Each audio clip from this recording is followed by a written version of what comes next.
In a dramatic diplomatic escalation that has sent ripples across global politics, Australia has expelled the Iranian ambassador and officially declared Iran's Islamic Revolutionary Guard Corps, commonly known as the IRGC, a terrorist organization. This decision, announced in Canberra, represents one of the strongest steps Australia has taken against Tehran in decades and has immediately sparked a heated response from Iranian officials. The move adds to the growing list of Western nations taking action against the IRGC, accusing it of supporting terrorism, destabilizing the Middle East, and carrying out covert operations worldwide. The announcement came late last night during a press briefing by Australia's Foreign Minister, who described the decision as a necessary step to protect Australia's national security and align with our democratic allies.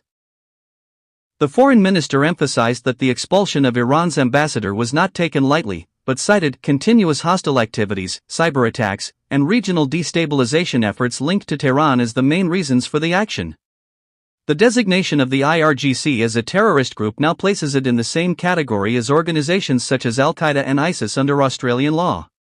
This means that any financial dealings, support, or association with the IRGC will be considered a serious crime in Australia, carrying heavy penalties, including imprisonment. Why Australia took this step? Experts suggest that this decision was driven by multiple recent incidents that directly implicated Iranian operatives. According to intelligence leaks, Australia has been on high alert due to suspected Iranian influence operations on its soil, including attempts to intimidate members of the Iranian diaspora who have been critical of the regime. Security agencies reportedly uncovered evidence of surveillance and threats directed at Iranian-Australian activists, some of whom participated in rallies supporting the protests in Iran following the death of Mahsa Amini in 2022. Additionally, cyber attacks believed to be linked to Iranian hackers have targeted key Australian infrastructure in recent months.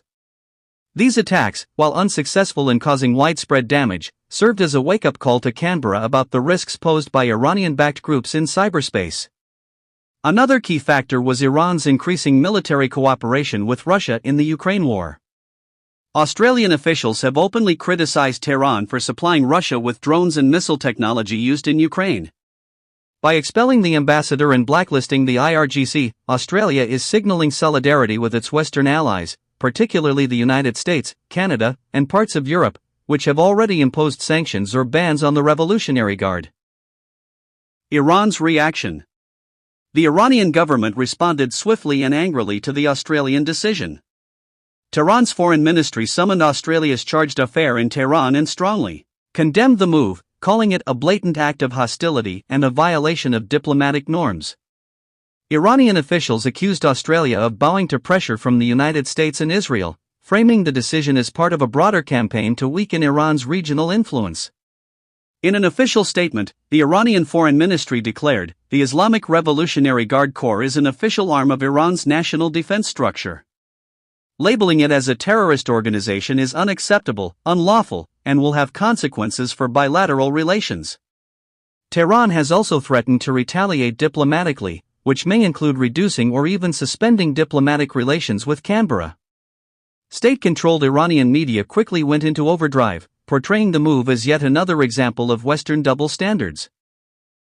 Commentators on Iranian television argue that while Australia labels the IRGC a terrorist organization, it continues to sell weapons to countries accused of committing war crimes in the Middle East.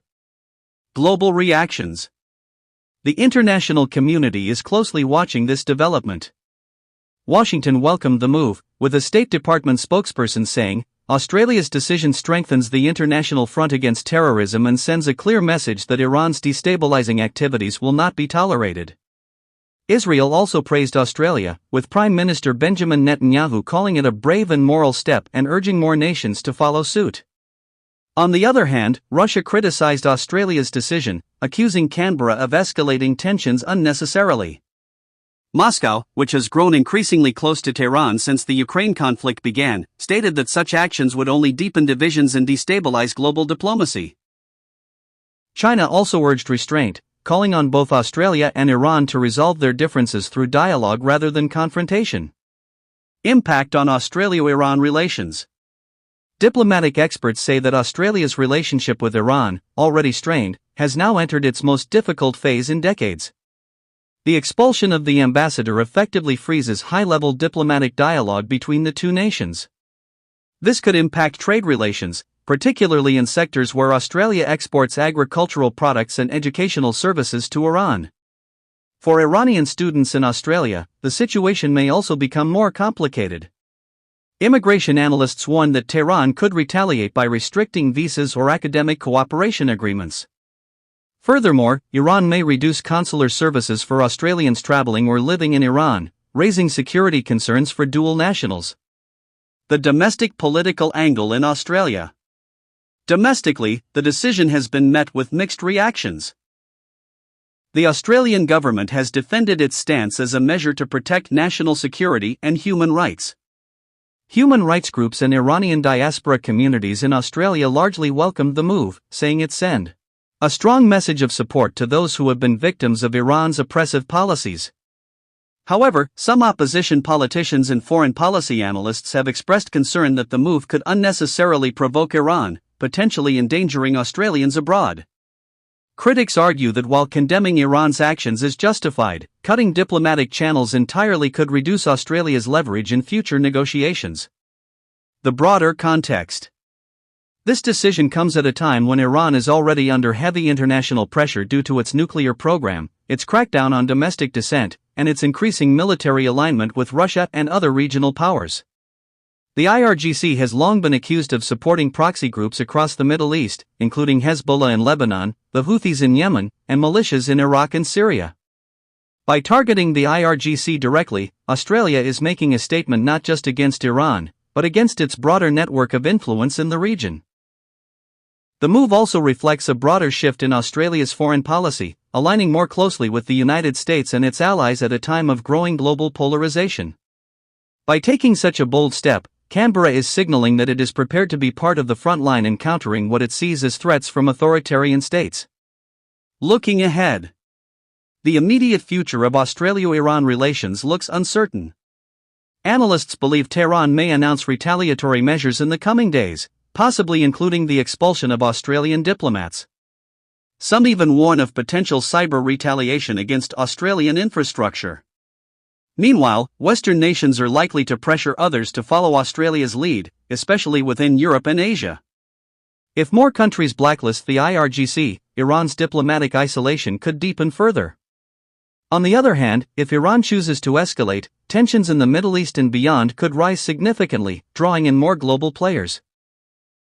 One thing is clear, Australia's move to expel Iran's ambassador and label the IRGC a terrorist group has set the stage for a new chapter in global diplomacy, one marked by heightened confrontation, uncertain consequences, and an even more polarized international order.